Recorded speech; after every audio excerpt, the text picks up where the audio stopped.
Am I wearing a Batman shirt to talk about X-Men? Well, yes. Um, that's just how it is. That's just how it is, guys. Um, but anyways, am I wearing a Batman shirt with a ton of cat hair on it? Because one of the cats insisted on cuddles just a few minutes ago. Yes, yes. But anyways, guys, this is the officially unofficial Geek Channel, and this is Carrie Reed's Hox Pox. Roll the intro.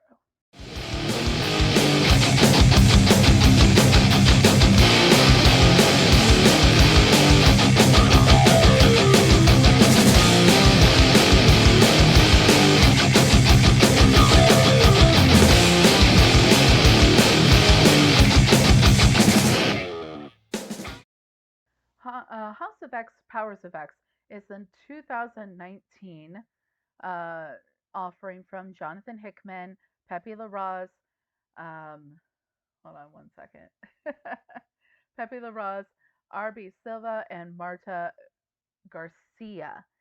This is kind of also known in the comic world as Hox Pox. I read the 12 issue complete Hox Pox on Kindle Unlimited. So it is available there as a completed volume if you need be to read it that way. Um, so Hox Pox is basically the beginning of the Dawn of X relaunch of the X-Men, the mutant kind across Marvel Universe. Um, and I had to tell you, I pretty much, after my experience trying to hop into X-Men a year or two ago, it is required reading if you want to understand what is going on. And now that I've read it, I do believe um, it will clear up a lot of questions that anyone might have for where X-Men are, um, where it started now. So it's basically, when I say relaunch, it is a relaunch. It kind of tells from different points of history, and it does clearly mark the different points of history that you're going from. It tells from different parts of history the history of the X-Men and mutant kind. Um, if you're not familiar, if you never watched the cartoon back in the 90s, X-Men and mutant kind were kind of created as an allegory to the civil rights movement back in the 1960s. There are these people that are fighting for their ability to thrive and live just because they're different from people are in power. Um, that's I mean, I think that's probably the best explanation I can give in a nutshell about what the X-Men and mutants in the Marvel universe are all about. Um, and this is no different, except what we've got here is we have this really interesting situation where we have a woman, Myra McTaggart, who is able to not only reincarnate, but her reincarnations all go all the way back to where she began in the first place. Now, the key about all of these lives that she gets to live is that upon being born, she has all the knowledge that she has from all of her previous lives. And what does she do with what does she do with that knowledge except work with Xavier, Magneto, and the rest of the mutants um, that are also like her to try to advance mutant kind. Um, Now, every time she does this in a certain situation, every situation she dies, she is then reborn with that knowledge to kind of regroup and try again.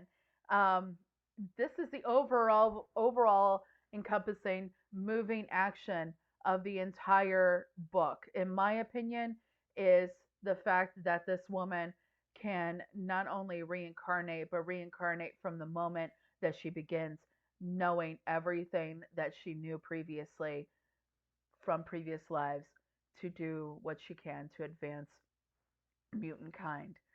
So what does this do? Okay. So, in every incarnation of her life, there are certain things that happen, certain things she tries, and certain things that either work or fail. And ultimately, when it comes right down to it, the problem is that every life that she leads, she ends up failing, and that's why she dies and she goes back to the beginning. It's almost like it is her destiny to try and make this work, um, and try different things to make this work. And in that process, she teams up with Xavier. She teams up with Apocalypse at a certain point. She teams up with Magneto. She does all these things, and eventually she comes to the idea that when she goes back to where it started and she grows up and it's time for her to meet Xavier, she encounters him and she's like, okay, you know what? Let's lay it all on the table right now, right here, right now. Read my mind, Charles. And when he reads her mind, he sees everything she's seen. He sees everything that she's done. He sees everything.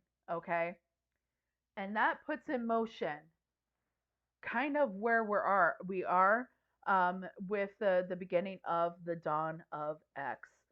Um, they develop the mutination of Krakoa. They take different flowers from Krakoa, that island of Krakoa, and implant them in different areas. And basically, what my understanding is this kind of develops a land, an area where they can have their kind of embassies. This happens in other countries, and it also happens on Mars. Yes, it happens on Mars. Now, this clears up something that was a big question for me when I was reading the X Men like a year or two ago. Big questions, and now I have answers. And so, with that, their plan of attack at this point is to take anything, information that they have, knowledge that they have that can advance the human race, and then go to the human race and ask, how can we do this? How can we coexist? And here's how we're going to do it because we have something you need. And they do outline what they have to offer the human race. Um, and it's a biggie. It's a biggie, y'all. And Xavier goes through this whole speech where he's just like, you know what? In the past, I probably would have given this to you willingly, but I've been shown some things. I've been given knowledge of some things, and what I've been given knowledge of is that every time we try to live in harmony without any, give or take, quid pro quo, or anything like that, the humans always mess with us. They always kill us. They always massacre us. So here's the thing, you're going to give us what we want, and then we'll give you what you want.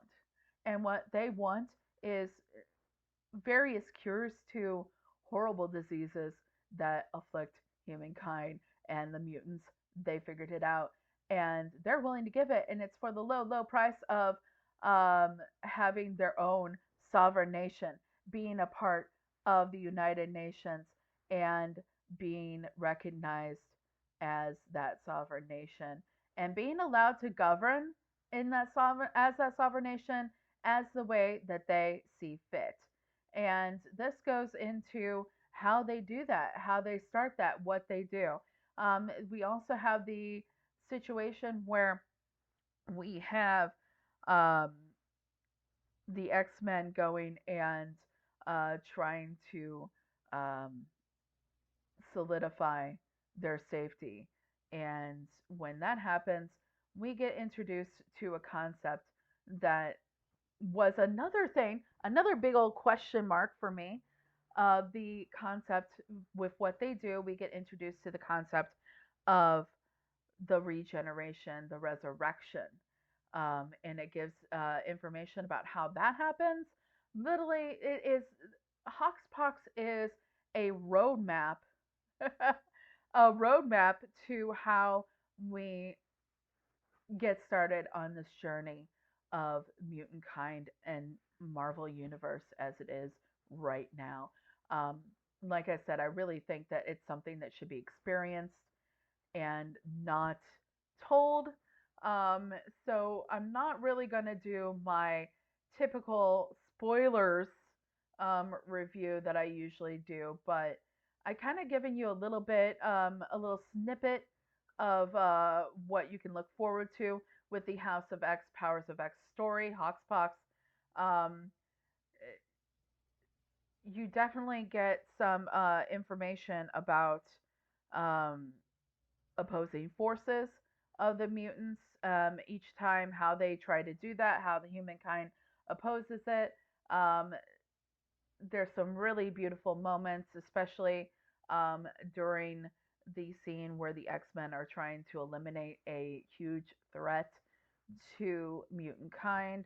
Some beautiful moments in that. Um, lots of infographics. Now, infographics, I've seen people frown upon the infographics before, but let me tell you something. When you are doing a complex rebranding, basically, a complex rebranding, reboot of an entire universe within a universe, um, the infographics are necessary with this story. So don't, when you're reading it, do not get frustrated with the infographics. You gotta go in there and you gotta do it. You gotta look at them because they help pepper and season the story with information that makes it even better. Okay? All right? I know we're reading comic book here and we don't want the infographics, but believe me, it's worth it. Just looking at my notes here. Um, let's see here. What's really cool is the idea that they're developing this Krakoa um, as a place where all the mutants can exist. So if everyone is able to coexist, and I do mean everyone, Apocalypse shows up, y'all. Spoiler alert: Apocalypse is there. But you got to read that. You got to read that part because that is pretty awesome. Um,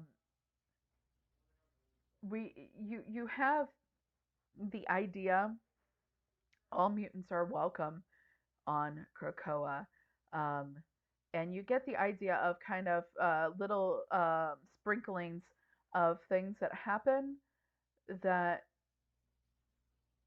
make the rest of what you've heard happen.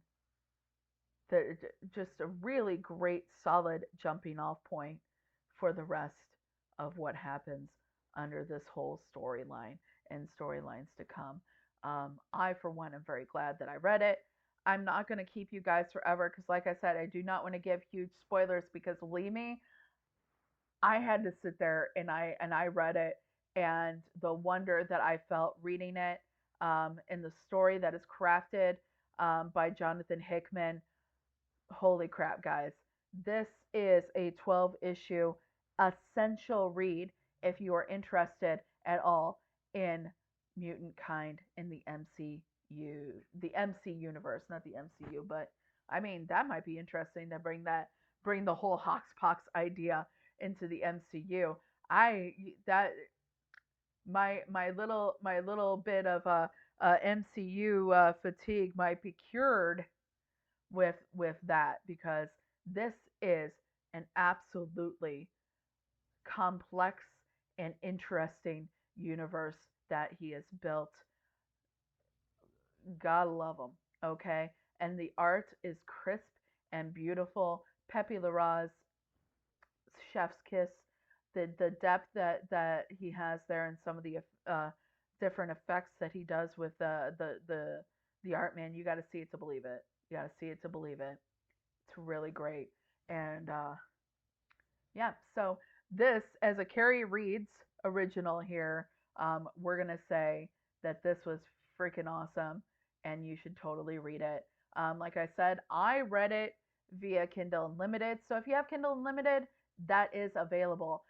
The good news about Kindle Unlimited and Comixology is that Kindle Unlimited has different little volumes of the Dawn of X where you can read and you don't have to hop around to different sites or different issues because like right now like it's they had X-Men 1 and then they have Marauders 1 and it's all those first issues of the Dawn of X all put together right there for you.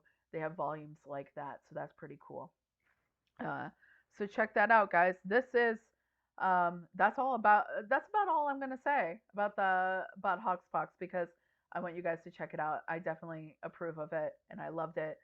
So I'm gonna end that without further ado. I'm gonna end this so y'all can go out and read Hox Pox and love it. But little housekeeping, please. There is still voting for the CBC Awards at cbc.org, where your girl is nominated for Best Unknown Channel. I'm unknown? What? Okay, guys. Hopefully to be unknown no more. Please go vote on the CBC Awards. We got other friends of the channel nominated as well. Pop Culture Philosophers is nominated for several awards, including uh, best collaborative event with the monthly comic review, which yours truly has been a part of recently for the last few months. You know, I mean, I missed a month there because changed the dates, but a vote for them is a vote for your girl here, okay? But really, honestly, Pop Culture Philosophers has been a wonderful friend to the channel here, a wonderful friend to the what we're doing here, and thanks a bunch, Robbie, if you see this. Thank you for having me on your channel so much. And here's to moments to come with the monthly comic review and perhaps other things. Um, remember, I want to be an alternate for Elvira's Mistress of the Dark, just in case you're seeing this. In case you're seeing this. Anyways, guys, that's about it for me. Um, this has been the officially unofficial Geek channel, and this is Carrie Reed's Hox Pox. And until next time, keep your eyes and ears open. If you see something, say something. And remember, the complacent never make a difference. We'll be seeing ya. Bye bye.